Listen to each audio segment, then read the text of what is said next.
د ډیرو ورځو په تیریدو سره لا هم لویه څارنوالي په دې نه ده توانېدلې چې د ښځو ټیم نه د جنسي ځورونې تورونه وڅېړي. په تازه مورد کې دا اداره وایي چې یو هیئت د دې قضیې د لا ښې څېړنې لپاره اروپا ته استول کیږي تر څو له هغه لورو چې هلته ژوند کوي څېړنه وکړي. دا هیئت دنده لري چې د دې څېړنې ټول اړخونه او پراخه پلټنې په دې اړه ترسره کړي.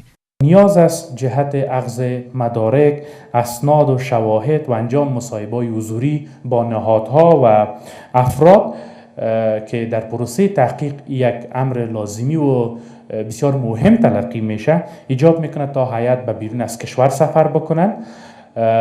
چند کشور اروپایی که گفته میشه هیئت نیاز داره با نهادها و با اشخاص افراد از نزدیک انجام تحقیق بدن.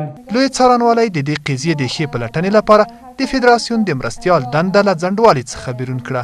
اینا به بیرون از کشور سفر بکنن و تحقیقات خود در بیرون از کشور هم تکمیل کنن در صورتی که به اساس بررسی‌هایشان در بیرون از کشور چیزی نیاز به تحقیقات در داخل دیده نشه اونا تصمیم نهایی را اتخاذ و نتایج و یافته‌های همکارای ما در این زمینه هم مثل که امروز در حضور شما هستیم و مردم شریف نجیب افغانستان هستیم مطابق به قانون اطلاع رسانی خواهد شد.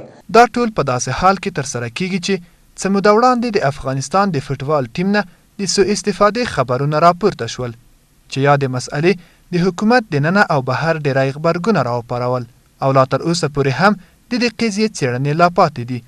اوس وکتل شي چې لویه څارنوالي به په دې هیئت سره د دې قضیې لمنه ورټوله کړي او که نه.